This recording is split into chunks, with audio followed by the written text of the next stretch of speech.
Hello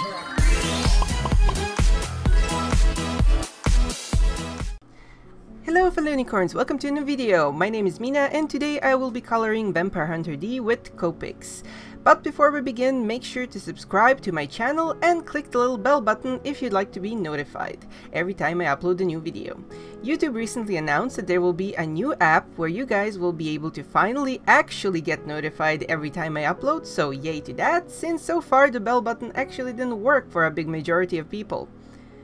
Let's get back to the topic of the video, shall we? If you don't know who this character is, I warmly recommend you to watch the animated movie Vampire Hunter D Bloodlust from 2001. It's still one of the masterpieces of animation and the first anime that inspired me personally to dedicate my life to researching anime and manga.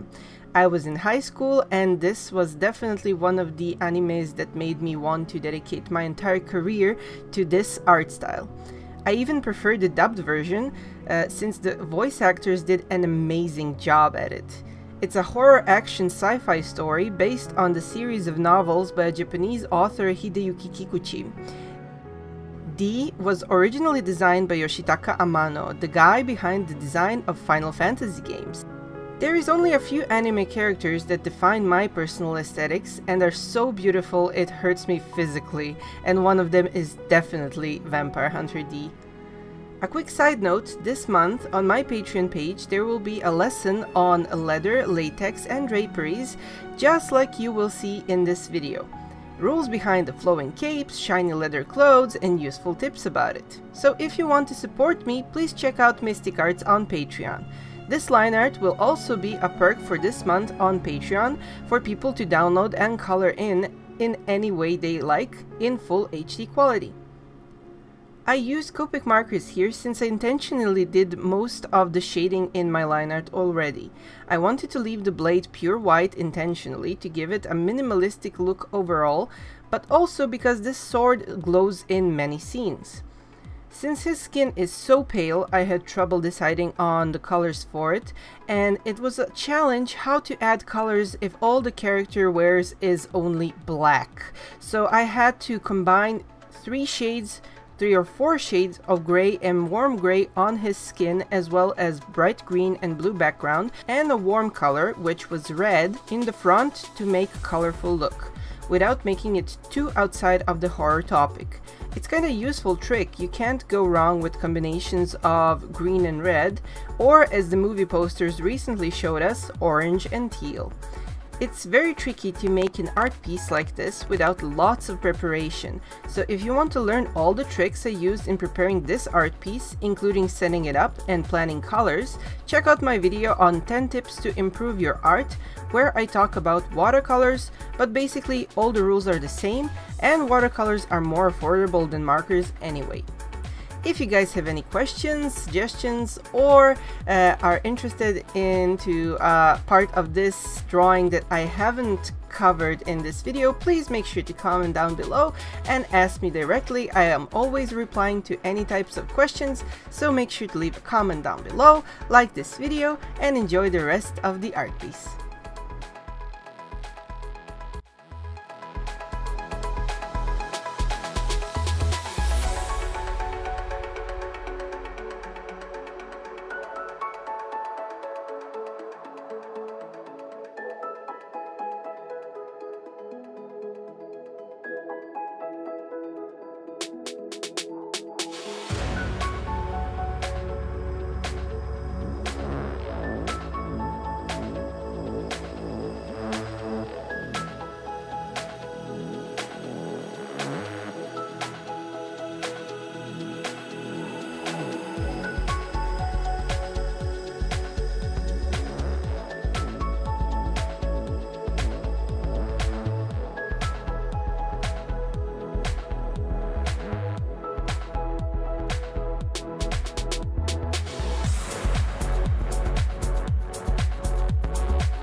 I hope you guys enjoyed the video, and if you would like to learn how to draw manga, please check out my book Manga Crash Course, available in 4 different languages, as well as my latest book Manga Crash Course Fantasy.